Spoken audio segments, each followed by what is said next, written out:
¿Cómo están? Bienvenidos a Última Mirada. Seguimos con una nota que tiene que ver con el primer día de formalización, tanto de Carlos Contreras como de Daniel Andrade. Todo esto en el marco del escándalo de los convenios en Democracia Viva.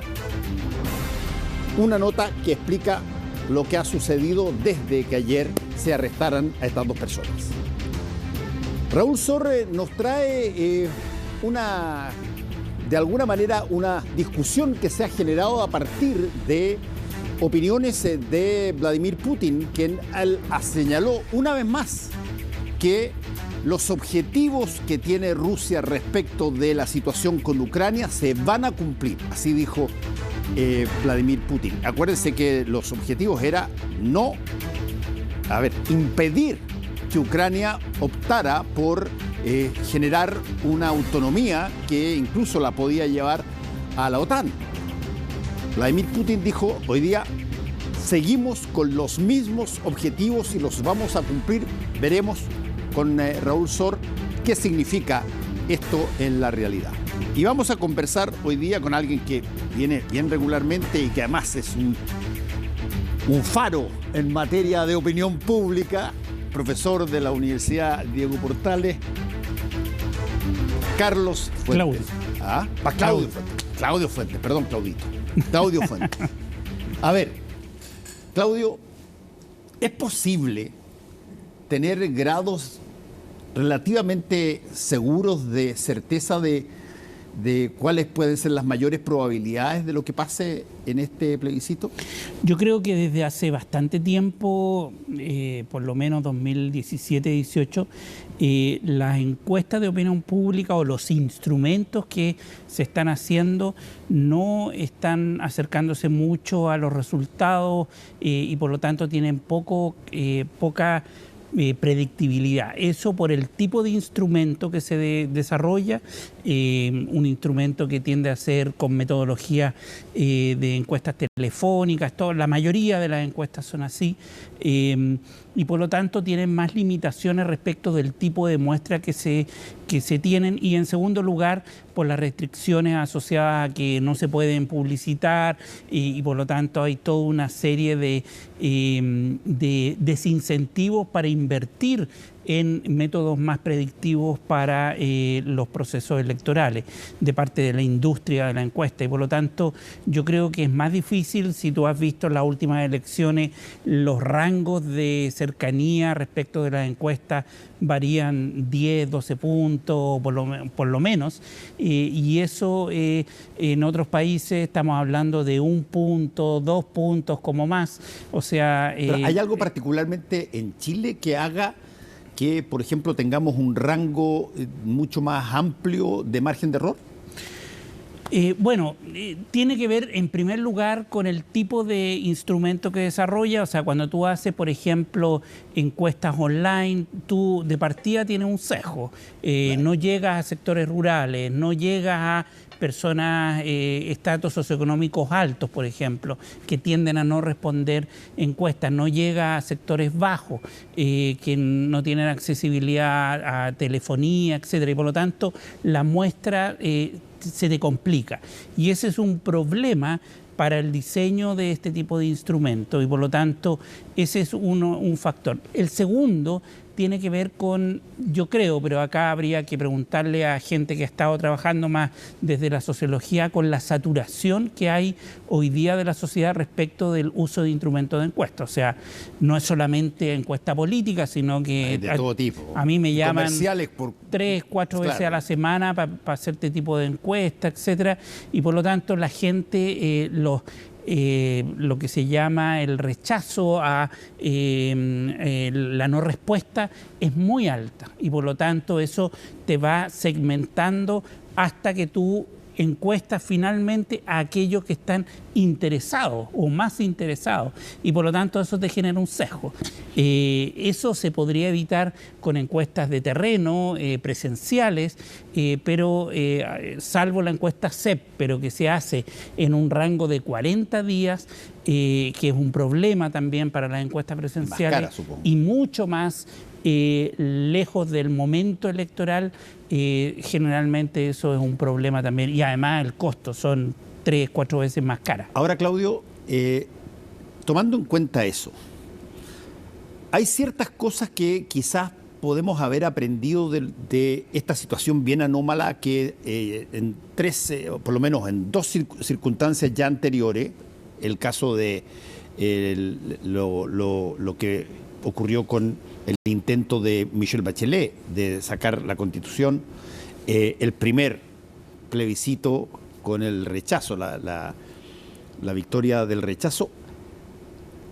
¿Tú ves que existe o se puede monitorizar si existe interés en, y esto es muy importante, en entender o saber o buscar dentro de la lectura de lo que se propone, si es que te gusta o si es que no te gusta, versus el que haya un líder de opinión, el papá o el jefe de qué sé yo, de la oficina o el matón del barrio, pero alguien que te genere de alguna manera la mirada de contenido de la Constitución? ¿Qué tanto sientes tú que en Chile se vota sabiendo de qué se trata lo que se está evaluando?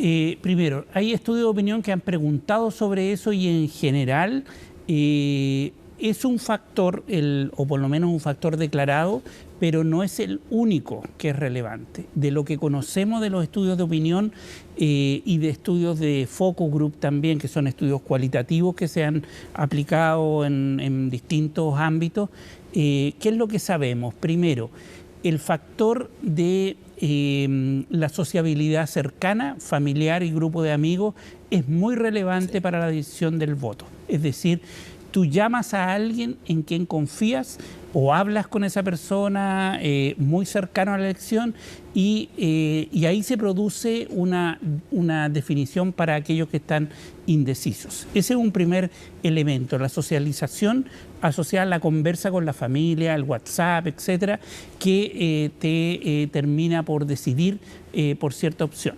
En mi caso, por ejemplo, yo tengo una tía que todas las elecciones, ella es totalmente desconectada, y mi tía Juania, quien la saludo, me llama y me dice: Claudito, ¿por quién hay que votar? Entonces, y ahí converso con ella y entonces sucede eso. ¿Y te hace caso, no? No sé, por eso no tendría que ir a la urna con ella, no tengo idea. Segundo lugar, y esto es bien importante señalarlo, hay identidades políticas que todavía perduran. O sea, sí, cuando hablamos de que hay 4 millones aproximadamente de electores que votaron, 4,8 millones por el apruebo del año pasado, que votaron 4,6 millones por Boric. O sea, estamos hablando de un segmento importante que se identifica con valores de izquierda. Hay otro segmento que se identifica con valores de derecha que tampoco es despreciable. Son 3, 4, en la última elección de consejeros fueron 6 millones de personas que fueron y marcaron la opción de derecha. Ponte que no todos hayan sido de derecha, ponte 5 millones, 4 millones. Pero esas son identidades que ya están marcadas y que yo en eso discrepo con esa teoría del péndulo, que nos fuimos para un lado. No, hay identidades marcadas que a veces van a votar y a veces no, y hay otras identidades que son no politizadas o ideológicas, y eso es lo que define la elección hoy día. Ahora, entendiendo eso que tú estás diciendo, que me parece súper interesante, así como también que me parece muy interesante ese factor que siempre los encuestadores terminan siempre poniendo un asterisco, que es el factor del voto a ganador, de alguien que vota, no incluso yendo contra sus ideas políticas, pero creyendo que aquel o aquella persona que va a ganar, va a sacar a la persona que vota de una posibilidad de perder, de tener que decir yo perdí, mi candidato perdió. Bueno, dicho eso, ¿qué tanto, por ejemplo, los sucesos policiales o los sucesos noticiosos o las cosas que pasan en una ciudad hasta un tiempo antes de la votación pueden ser determinantes para decidir a una persona cómo votar? Ya, en tiempo, a ver, tenemos que hablar de los tiempos normales y los tiempos anormales. En los tiempos normales esos fenómenos no son tan relevantes. Un tiempo normal fue los últimos 30 años en donde las identidades políticas estaban muy solidificadas y por lo tanto era más fácil predecir cuánto iba a votar y por quiénes iba a votar. ¿Qué pasó desde el 2018 en adelante y particularmente después del estallido? Es que es un tiempo de anormalidad, con tipos de elección como la del plebiscito que son totalmente extrañas a lo que es el paisaje político nacional que conocíamos, ¿ya? Y después, si quieres, hablamos de las características de este plebiscito en particular. Pero eso te hace mucho más relevante lo que tú hablas de estas coyunturas. Un atentado, es como Atocha, todos mencionan a Atocha como el elemento clave en España de un elemento, un accidente, una bomba, un atentado. Justo antes de las elecciones. Justo antes de las elecciones, que un escándalo de corrupción, por ejemplo, ahora el caso Convenio se está hablando, que salta y que te reordena a, sobre todo, los indecisos. En el escenario actual esto cobra más relevancia. ¿Por qué? Primero, porque la decisión, o sea, se nota que hay un mayor número de indecisos. Eso lo han mostrado algunas encuestas y ante los indecisos van a reaccionar frente a hechos de coyuntura, son más sensibles a eso. Y en segundo lugar, el tipo de campaña que hemos visto ahora no es sobre el texto, es sobre otros elementos, es sobre la aprobación o no al gobierno, es sobre la seguridad, es sobre lo que se llama una campaña emotiva, eso es lo que es emocional, de emociones, están moviendo la emoción del miedo, casi ambas campañas, entonces eso te hace mucho más sensible a el entorno y por lo tanto yo creo que efectivamente hoy día puede tener más relevancia que en otros momentos. Mira, pero este tipo de hechos. Qué interesante, porque yo he estado viendo algunas de las cosas que por ejemplo hay en las redes sociales y hay toda una mirada que salió hace unos 20 días atrás que tiene que decir, ¿sabes cómo votar? Yo te digo, súper fácil. Ve cómo va a votar el presidente, voten exactamente lo opuesto. Y lo que hay, eso es un poco, como tú dices, es una votación contra el gobierno, no tiene nada que ver con la Constitución. De hecho, ahí hay una situación bien paradójica.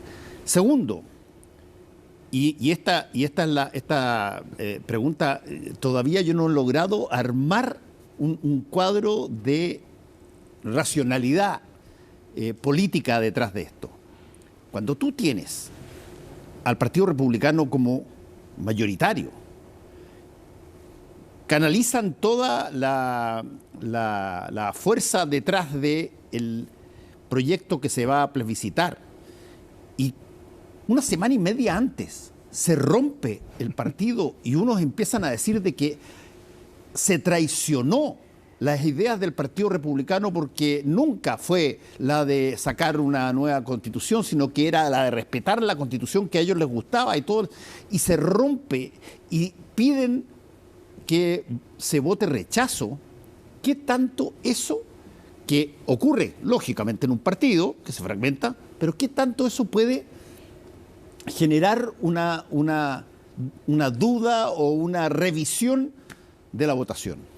O sea, yo creo que efectivamente genera un impacto dentro de ese segmento. Ese segmento es un segmento muy movilizado, sobre todo por redes sociales, está muy movilizado, no está movilizado en la calle, pero sí en redes sociales.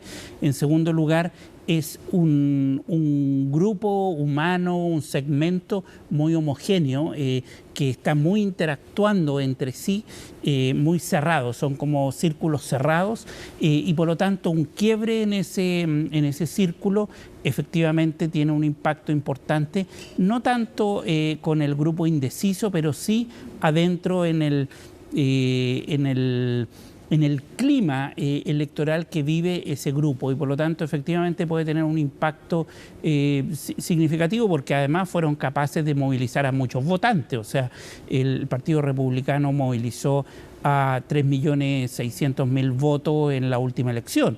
Por lo tanto, un quiebre dentro de ese partido efectivamente puede generar un impacto. Ahora bien, dicho eso, yo creo que lo interesante de esta elección es efectivamente la dispersión que no habíamos visto en la elección de la convención anterior, del plebiscito anterior. Estaban mucho más homogéneos los grupos.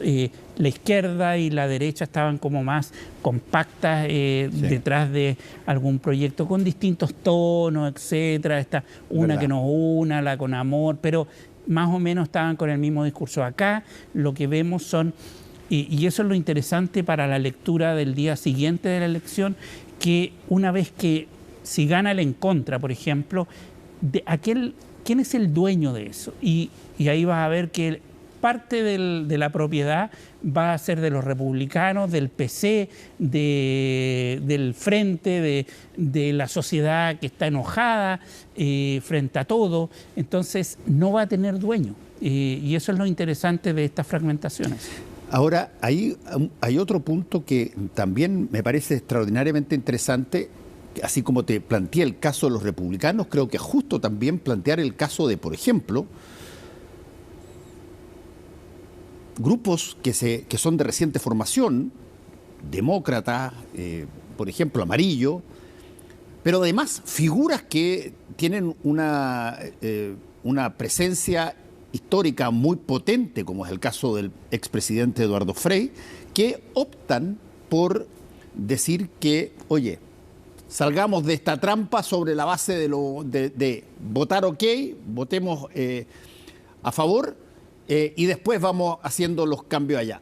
Cosa que es lo contrario, en el caso del Partido Demócrata Cristiano, lo que decidió el partido, un poco como lo que pasa con los republicanos, que se fragmenta, y aquí por lo menos hay una fisura también dentro de la homogeneidad para votar. ¿Qué tanto las figuras, por ejemplo, las figuras rutilantes, la senadora Rincón, el presidente Eduardo Frei Ruiz Tagle, son capaces de generar corrientes hoy día en términos de una votación en torno a esta Constitución? Yo creo que cada vez menos. Creo que la política, el momento que vivimos es un momento muy anti-establishment, antipolítica, y por lo tanto el impacto que tiene esa figura es más bien bajo. Yo no veo que la gente vaya a votar porque Frei está apoyando una cierta opción. Quizá la única que aparece ahí que se distingue es Michelle Bachelet, que tenía atributos, y que vienen de mucho antes, atributos bien distintivos respecto de un político tradicional.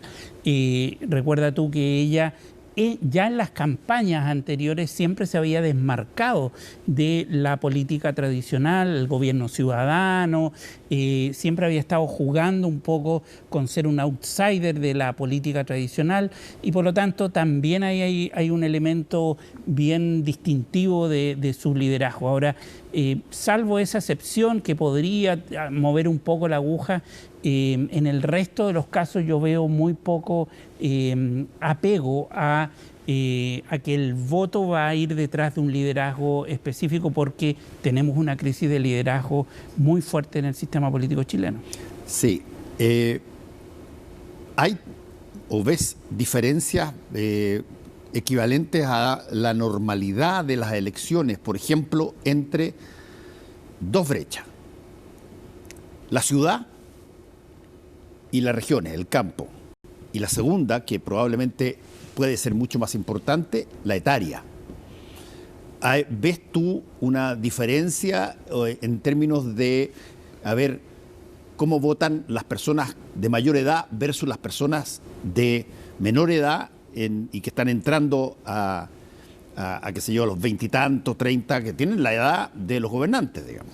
Ya, mira, nosotros con Feedback con la UDP, hicimos una encuesta durante 5 meses que replicamos y tratamos de mirar las tendencias en términos temáticos y en términos de voluntad del voto.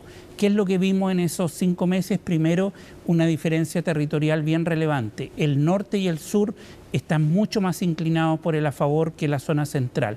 Eso confirma lo que las tendencias electorales han mostrado en los últimos las últimas elecciones, donde se consolida un voto más, comillas, progresista en la zona central, Valparaíso, región metropolitana, y el norte es claramente una zona geográfica que se va desmarcando de los patrones normales que había tenido, muy independiente, muy pro-independientes y más de derecha en el caso de las últimas decisiones. Y por lo tanto yo esperaría que el voto a favor sea mucho más intenso en el norte. En regiones. Y en el sur, estoy hablando de Biobío para el sur. Respecto de la brecha generacional, es la segunda brecha bien relevante también. La tercera es el tema de sexo, hombre-mujer. Sí. En la diferencia generacional, los jóvenes están mucho más inclinados por el voto en contra que las personas mayores de 60, y eso es bien consistente con otra variable que tiene que ver con la seguridad. La seguridad es una variable interviniente que afecta mucho las percepciones de la gente y que inclinan mucho la balanza. Y quienes tienen más temor son las personas de 50 para arriba, y por lo tanto ahí hay una ecuación, una configuración, así como se juntan dos elementos, que es la propensión a votar a favor y el tener más miedo a la inseguridad. Eso con el ámbito generacional. Además, los jóvenes están más preocupados de temas como medio ambiente, nuevos derechos, y eso no es capturado por la propuesta y la oferta del nuevo texto. Eso. Última cosa, cortito, porque se me está acabando el tiempo. Claudio, ¿qué factibilidad hay en caso de que se frustre nuevamente una nueva constitución, el que pueda haber un tercero o cuarto ya? Cero. Yo creo que es políticamente inviable, no va a haber ánimo político para iniciar ningún otro nuevo proceso, no están los votos de hecho, y tampoco hay un ánimo social para enfrentar un nuevo proceso. Por lo tanto, yo creo que la cortina se cierra si es que gana el en contra, y por lo tanto, ahora, dicho eso, yo creo que independientemente de lo que pase el domingo, tenemos un problema como sociedad, porque como no hubo un acuerdo y además esta élite política desahució la constitución actual, recuerda tú que la dieron por muerta en el año 2019, estaba muerta, y eso ha generado un clima social y político de no respeto a la ley. Y yo creo que eso es súper interesante y súper preocupante para una democracia, de que si tú no tienes un acuerdo político de las élites básico de convivencia, yo creo que vamos a mantener este problema que es la no sujeción a la ley. Y eso yo creo que es bien grave en términos de una democracia que no logra tener el cómo vamos a jugar este partido. Jugar un partido sin reglas claras, donde acá somos 11 y allá son 14 y da lo mismo, es un problema para la democracia. O sea, fíjate hoy día ¿qué pasó en la Cámara? Casi se agarran a golpes. En Estación Central quemaron un árbol de Navidad. Es decir, la idea de que vamos a respetar las normas básicas, estoy hablando de normas básicas de convivencia, de no golpearnos, o sea, de eso. Yo creo que ese es el gran problema con el debate sobre qué tipo de convivencia estamos generando. Y yo creo que después del domingo, independientemente del resultado, ese problema no va a estar resuelto. Claudio Fuentes, muchas gracias por haber estado una vez más con nosotros, y vamos a ver, tenemos una tremenda jornada el domingo aquí en CNN Chile, vamos a estar pero ahí vamos informando a estar, todo. Sí, yo también Además, tú vas a venir y vas a estar acá también presente en un panel. Muchas gracias por estar con nosotros, Claudia. Listo, gracias. Que te vaya bien. A ver, hay toda una situación. Les dijimos que habían sido arrestados en el marco del caso Convenio y de Democracia Viva, Carlos Contreras y Daniel Andrade. Bueno, veamos en qué sigue la nota, porque esta situación está recién partiendo en lo que corresponde a estas dos últimas personas que han sido arrestadas a través de este caso Convenios. Vamos. 7 meses de investigación resumidos en 21 tomos con más de 11.500 páginas. Con estos antecedentes, este jueves inició la audiencia de formalización de Daniel Andrade y el ex-seremi de Vivienda Carlos Contreras por el caso de Democracia Viva. ¿Cómo te sientes en este momento? Tranquilo. ¿Tranquilo? ¿Mantienes tu postura? Así es. Y seguiré diciendo la verdad. Ambos pasaron la noche en el cuartel de la PDI en Antofagasta, al que llegaron desde Santiago, donde fueron detenidos en la jornada previa de su formalización, la que no estuvo exenta de complicaciones. Hacer una revisión y un análisis de las 11.500 páginas aproximadamente de la investigación es prácticamente imposible, es imposible. Fue el argumento de la defensa de los imputados para solicitar la suspensión de la audiencia, algo que finalmente el tribunal acogió solo de manera parcial. Entendemos que si el señor Contreras iba a declarar en 2 días hábiles más, como lo dijo su abogado defensor, lo mínimo que podría haber tenido la defensa a la vista fueron los antecedentes que eran no reservados, antes del secreto, antes del 5 de septiembre, que eran 11 tomos. El tribunal entiende que estamos en condiciones para formalizar solicitud de medidas cautelares, fundamentación de las mismas y ahí en ese evento, ¿cierto? Ahí hacer la suspensión. Esto para que la defensa pueda revisar los otros tomos que hasta el 5 de septiembre estuvieron bajo secreto. Audiencia en la que el Ministerio Público concentró su exposición en cómo el ex-seremi habría traspasado sus funciones para concretar los convenios. Y se involucra tanto, señoría, que el mismo fue el que pide que inviten a Democracia Viva junto a otras 3 fundaciones, como ya lo he dicho, y le da la orden al funcionario que formaba parte de asentamientos precarios del mismo Antofagasta para que él mismo haga las invitaciones a las fundaciones. No fue la única vez, ni mucho menos la última, que se habría involucrado más allá. Según la Fiscalía, Contreras modificó la nómina de fundaciones para incorporar a Democracia Viva e incluso no consideró al Serviu para la elección de las fundaciones, entidad que legalmente está a cargo de esa función. A dedo, porque no puedo decir de otra forma, él dispuso al jefe local del mismo Antofagasta que invitara a 4 fundaciones para ser favorecidas con tratos fiscales. Y para que lo contactara mejor, le dio los datos del señor Daniel Andrade Schwarze. Pero no solo eso, porque además Contreras habría eliminado parte de sus conversaciones de WhatsApp, entre ellas las que mantuvo, por ejemplo, con Paloma Larraín, miembro del equipo territorial de la diputada Catalina Pérez. Aún así, se logró recuperar otras conversaciones. Carlos Contreras, hola, dime cómo vamos, estamos ready. Necesito que le diga a la directora lo siguiente: están para la firma de la directora y visto bueno jurídica. Tienen que dar luz verde y le diré firma. El Ministerio Público reveló además que Daniel Andrade pagaba honorarios por servicios a funcionarios de la Seremía y el Serviu, pero también a una concejal de Antofagasta, Paz Fiuca, también de Revolución Democrática, todo con el dinero de los convenios. Era como la jefa de gabinete, disponía y daba instrucciones a los funcionarios en lo que dice relación con las transferencias de fondos y en otras materias también. Hay conversaciones en las que definen estrategias o políticas respecto a los asentamientos precarios. El señor Contreras hacía lo que él quería con la concejala. Complejo entramado que ha puesto los ojos de la Fiscalía en varios militantes de RD, entre ellos la diputada Catalina Pérez. Daniel, ¿hubo transferencias a Catalina Pérez por parte de Democracia Viva? ¿Se entregó dinero a Catalina Pérez respecto a este tema? La PDI analizó sus cuentas bancarias, detectando el depósito de 15 millones de pesos posterior a la firma del convenio de Democracia Viva. Dineros que la parlamentaria asegura provienen de un depósito a plazo que mantenía por ahorros personales. Ese es el origen de ese depósito y estos son los documentos que lo acreditan. Son mis ahorros. Lo digo fuerte y claro, no me he robado nada ni he recibido beneficio alguno de estos convenios. La formalización de Carlos Contreras y Daniel Andrade continuará este viernes, audiencia en la que se conocerán las medidas cautelares. La Fiscalía solicitó la